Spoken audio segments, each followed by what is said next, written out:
Good morning, everybody.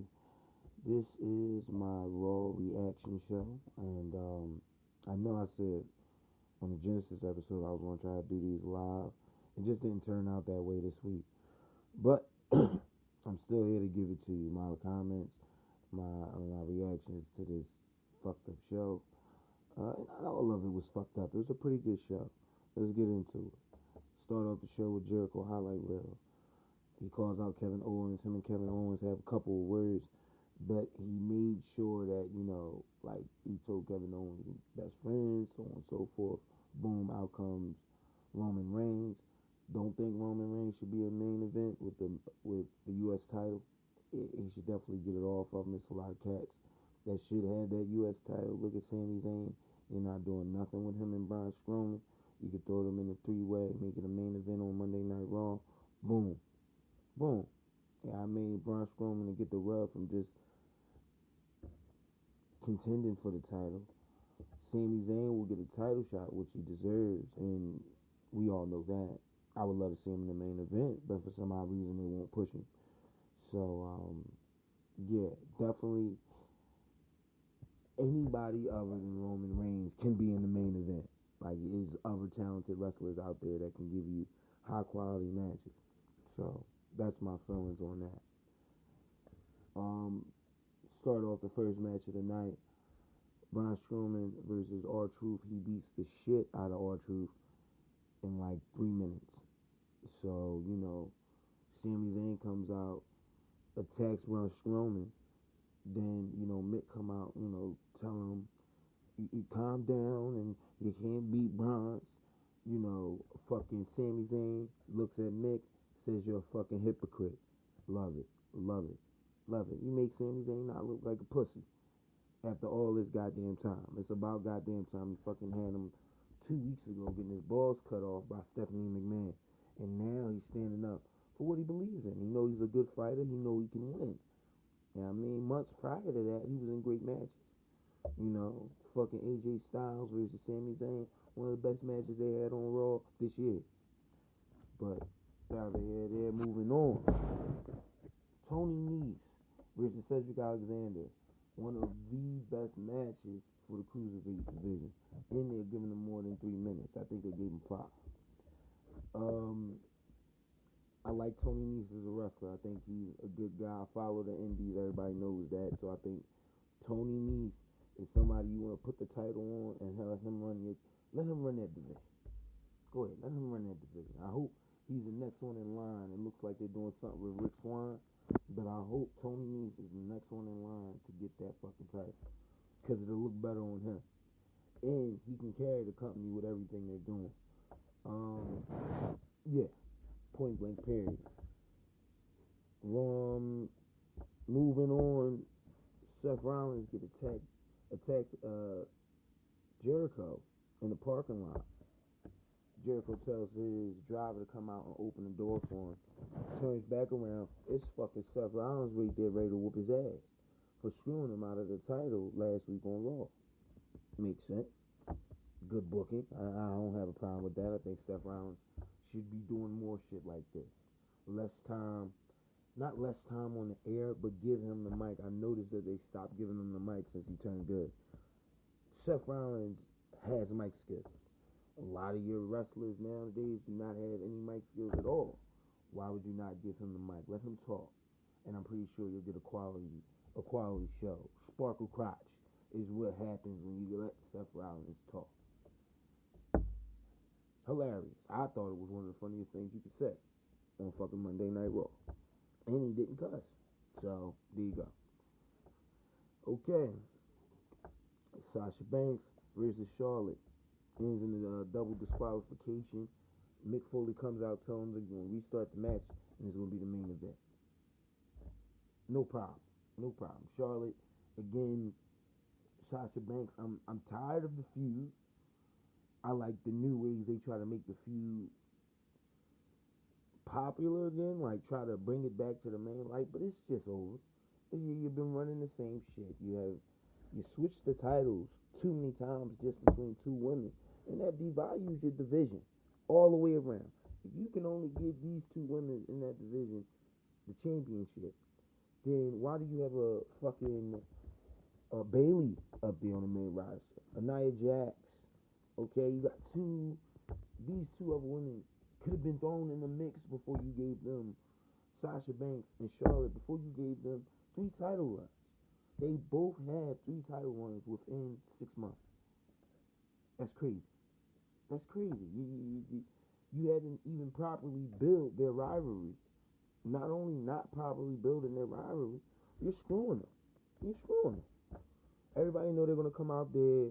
I just expect the next match, Charlotte is gonna get the title. Just whenever the fuck they meet up and it's the title is on the line, Charlotte's gonna get the title, become the 4th-time women's champion for Raw. Period. No need to do that.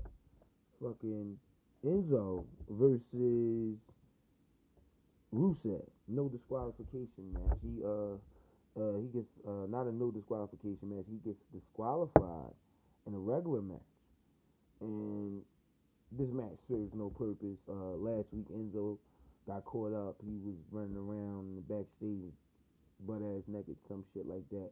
It's their comedy sets. When I see Enzo, I know I'm getting ready to laugh. He's a funny fucking guy, and he's quick on his toes as far as giving you comedy. But the beef with him and Rusev, where is it going? What are they doing? Is they gonna be fighting at fucking Roadblock? Because if they are, then you need to build this way better. Maybe, have Rusev beat the shit out of Cass and then beat the shit out of Enzo, and now he gotta fight Cass at Roadblock, because I haven't seen Cass in like 3 weeks. So there you go. Rick Swan versus Imdar? Yeah, Imdar. Rick Swan wins with against Imdar, freaking, and Rick Swan talking a little trash to Brian Kendrick, getting you ready for 205 Live, which came out last night. I haven't watched it yet. I'll probably give you a review on that as well. But yeah, it came out last night, so he's talking trash, getting everybody hyped up. I think the Cruiserweight should have went to SmackDown. It would have been a better way to showcase the Cruiserweights. Just period. 205 Live comes on Tuesday. Okay, you got the Cruiserweights already on Monday, touring with them. So how are you booking the Cruiserweights on Raw, and they immediately come on Tuesday after Raw? Unless if you're taping the show on Monday. That's the only way I see it. Now, does that mean we're going to get less Cruiserweights on Raw? And just on the 205 Live? How are we doing this? It's a lot of variables. I mean, again, you have a division with 8 people. You got to fill an hour time slot after SmackDown.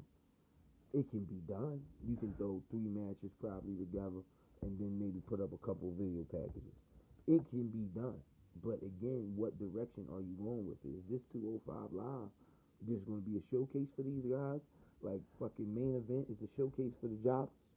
Or is it going to be like an actual show like NXT, which every week it just gets better? I'm curious to see how it pans out. We only know in like a few weeks when, okay, is either going to get mixed reviews or it's going to get bad. But I think, again, if it's anything like the Cruiserweight Classic, you take the gloves off these cats, it's going to be a great show. Period. Moving on. Cesaro and Sheamus, bar fight. I actually like the tag team. I think they should stick together if you're going to keep Cesaro on Raw. If not, if you're going to break this team up, you got to make Sheamus look like a fucking beast. I would throw him in that Roadblock heavyweight title. Don't let him win it. Keep it on Kevin Owens, because I would rather see Jericho beat Kevin Owens because they're friends, quote unquote. And if you're going to break up the rivalry, what better way to break up the rivalry than have them go for the title? Fuck it, you can do that at Mania. But that I'm gonna comment on another show, on my Saturday show, JP show. I'm gonna comment on that, and I heard a little something about they're thinking about making Chris Jericho or John Cena win the Royal Rumble. So I'm going to give you how I would book the Royal Rumble for John Cena or Chris Jericho if they win. I'm gonna give you that. I'm gonna give you that this Saturday. So listen out for that, you guys. It's really I've been thinking on it, and I'm gonna wait till Saturday. I'm gonna put it back out there, and you guys, press that like button if you like. Always subscribe. I'm only asking. I'm not telling. You dig it? But yeah, that's the end of that. Cesaro, I like that street fight. You got Roman Reigns and Kevin Owens, and again, I just don't like Roman Reigns in the main event. The motherfucker was just getting high. I know a lot of cats that smoke weed. They don't go to their job, smoke weed, fuck up something, and they get a better promotion. It just doesn't fucking happen that way. So yeah, I would definitely like to see. But Roman Reigns beating KO. I don't think the champion should be eating losses, and that's your champion. This doesn't make sense. Paul Heyman tells us about Brock Lesnar coming for Goldberg in the Royal Rumble. They're fucking up the Royal Rumble. They already fucked up Survivor Series. But what are you gonna do? You gonna have Goldberg and fucking Brock Lesnar throw out 80 people, and then who the fuck is gonna throw out Goldberg and Brock Lesnar? I can see you have Brock Lesnar come in and throw out Goldberg, but then who the fuck is gonna throw out Brock Lesnar? And then you're fucked up because nobody cares. Nobody cares if you see Brock Lesnar come back and beat the shit out of Goldberg. Nobody cares about that shit anymore. He already lost in 1 minute and 25 seconds. Fuck you. So, and I'm done with that. Moving on. Tag team title match. New Day beats the Club. Tired of seeing Kyle Anderson eat losses. You got to start spreading that out if you're going to let these guys become champions after the New Days beat the Demolition Record. After they beat the Demolition Record, if you're planning on letting these guys run and be champions, stop having them go up against the New Day. Stop having them go up against the New Day and eat losses. It just doesn't make any fucking sense at all. Period. So, New Day, that was, they won that match. And plus, please break that group up. After they lose the title, have them go for it one more time and break them up. Because individually, each wrestler is good. You could do a lot with Big E. You could do maybe even more with Kofi Kingston. I don't really like Xavier Woods, but you could do something with it. So I would keep that in mind. If I'm not going to use these guys as my tag team champions, this is what I'm going to do. And the last match of the night, we all know Charlotte versus Sasha Banks. Sasha Banks wins with tap out on one of the goddamn fucking steps. You know how you go up the steps inside an arena? In between the steps, she tapped out. The shit was hot. I like that. And again, that's a new way on telling the same old story. But again, it's the same old fucking story. Nobody wants to keep seeing the same two women fight for the one title. It just doesn't make sense. I mean, you gotta put some type of stakes on that. If you lose, you go to SmackDown. Or if you lose, you no longer have a job. You gotta make people look at what the fuck you're doing. If you're gonna make it a main event at that, a no disqualification, okay, cool, but haven't y'all done this already? Fuck, you're a Hell in a Cell. You try to put a fucking Sasha Banks through a table, and she fucking just 90 pounds is not gonna fucking bust the table open. It's just not. And that's my Raw review. That's my Raw reaction, and I think that again, it's a lot of things you could do better. You gotta get Roman Reigns out of the main event. I'm tired of seeing Sasha Banks and fucking and fucking Charlotte. And they make Becky look like a stone cold dick rider. Oh, I think you can beat Sasha. Sasha, I know you can beat Charlotte, Sasha. It's a stone cold dick rider. Give that bitch a title. No offense to her. A good wrestler as well. But yeah, that's my Raw reaction. You guys, as always, if you got time, go ahead, check out my YouTube channel. It's on JP Outlaw Labcast. Check that out, okay? Follow me on Twitter. And for everybody, if you're not on Wrestling Amino, please get on it. Please get on it. It's the best way to get good news feeds. I'm always on there, and I'm always checking. So, definitely. You can follow me on there as well on Wrestling Amino. And like I said, as always, have a great day. It's early Wednesday. I may go make another cup of coffee and take my ass to work. I want everybody to have a great day and be productive. Alright? Peace.